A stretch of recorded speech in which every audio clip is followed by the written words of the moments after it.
walked back to the home of the street sweepers, we felt that we wanted to sing without reason. And so despite the kind of like roller coaster sort of ride that they have, despite that roller coaster sort of emotions that they had, he's still so ecstatic and so joyous because obviously he's getting the sense of love. When we went back, we started to sing. We were reprimanded tonight in the dining hall for, without knowing it, we had begun to sing aloud some tune we had never even heard, almost like he was creating it.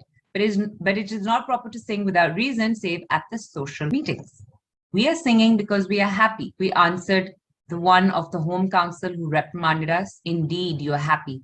How else can men be when they live for their brothers? They're like, oh, yeah, obviously you are happy because when you're living for your brothers, so you are going to be happy. Like, no duh. It's almost like he's saying that, no duh. And now sitting here in our tunnel, we wonder about these words. It is forbidden not to be happy. For as it has been explained to us, men are free and the earth belongs to them and all things on earth belong to all men and the will of all men together is good for all. And so all men must be happy. Like that's what this whole society is all about, that you can't even be sad because, you're sad? What? No, that's a logical impossibility of their theory of communism or their theory of collectivism. It's just logically not possible to be unhappy. Yet as we stand in the great hall removing our garments for sleep, we look upon our brothers and we wonder. The heads of our brothers are bowed. The eyes of our brothers are dull, and never do they look one another in the eyes. Now, I want to ask you one question here. She says your eyes are very different, right? And you're not like the rest. And he gets very uncomfortable with that. And the reason, of course, is this, that he is different because remember, he has this curse. The curse is that he has the full brain and his eyes have that sparkle. And the eyes have intelligence. And he's not a dimwit. It's just not a dimwit. Okay, guys, come on. So they are dull. They are hunched. They have this kind of blank robotic look. Their muscles are drawn as if their bodies were shrinking and wish to shrink out of sight. And a word steals into our mind as we look upon our brothers, and that word is fear. There is fear hanging in the air of the sleeping halls and in the air of the streets. Fear walks through the city.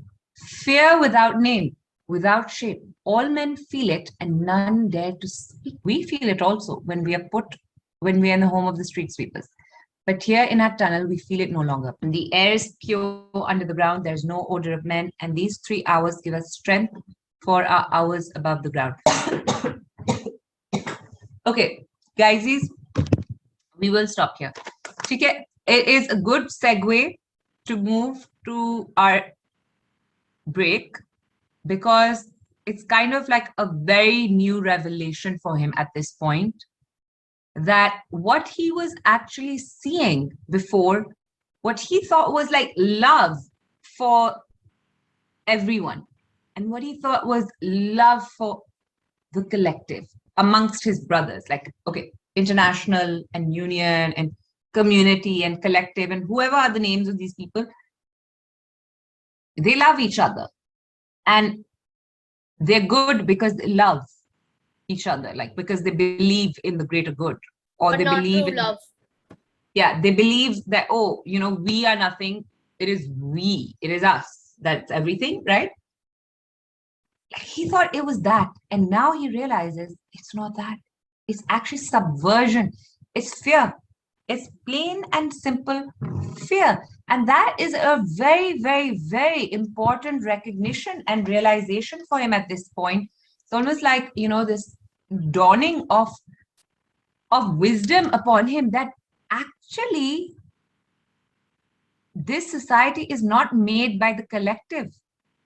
It is not like for the collective and to the collective and with the collective and all about the collective.